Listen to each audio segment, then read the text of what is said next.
In your book, Atlas Shrugged, Francisco de Cunha said that money was a tool of exchange and a product of man's ability to think and achieve.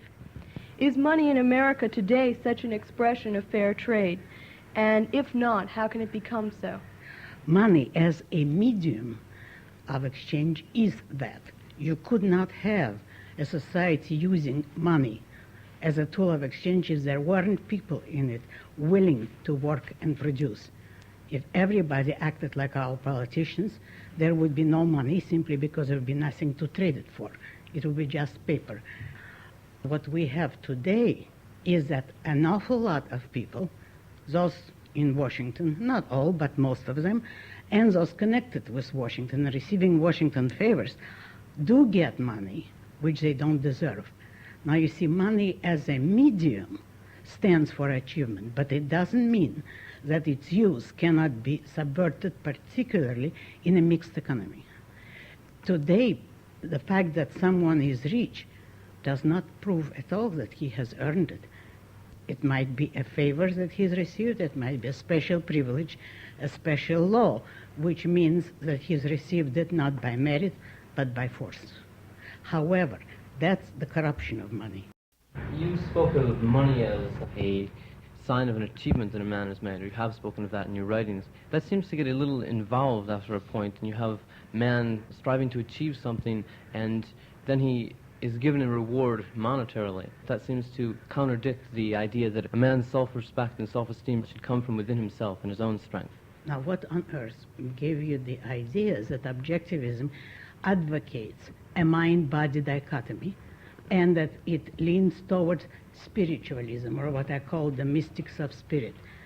That is, that a man should live inside his mind and ignore the outside world entirely. That's a basic contradiction of objectivism. Objectivism believes and proves that man is an integrated being of mind and body, that his values start in his mind, that he survives by the use of his mind. But what does it mean to think or to use your mind? It means to apply it to achieve values in material reality, in the outside world. Thinking is only a tool to acquire knowledge, and the purpose of knowledge is man's survival. Therefore, if man were rewarded only by himself and did not get any reward from the outside world if he benefited people, and the reward was voluntary dealing with him, voluntary purchase of his goods or services, which is a proper reward. If men lived like that, that would be Kantian world.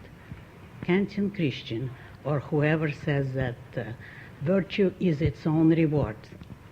I've never said it and never would. Mm-hmm. I say the exact opposite. Virtue is the only way to properly acquire outside material rewards. Do you place any limit on the amount of external satisfaction and material benefits that a man would want to attain? In other words, he reaches a level well beyond sustenance, where he's living very comfortably and has many of the things that he wants. What would happen to a man's need for achievement and a man's need for more money at that point? To begin with, neither I nor you nor anyone can put such a limit on another man's activity. Secondly, if you observe the process of making money in a free economy, you make as much money as your business requires. A manufacturer of some simple popular product will make much more money than the best philosopher or novelist, because he deals with more people and more people directly need his product. Consequently, he needs much more money than, for instance, I would, in order to expand his business.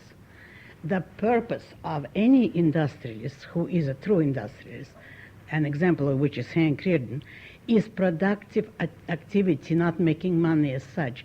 It's your politicians in Washington that are after getting money, but not earning it. A man who wants to earn money has to constantly grow and expand and improve his production. And in view of today's scientific achievements, how can anyone put a limit on that?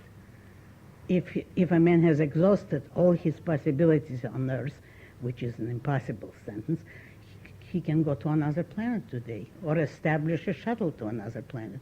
There is so much that we can do physically and materially with the proper development of science, of scientific knowledge, that there is no one who could conceivably properly put a limit on human development.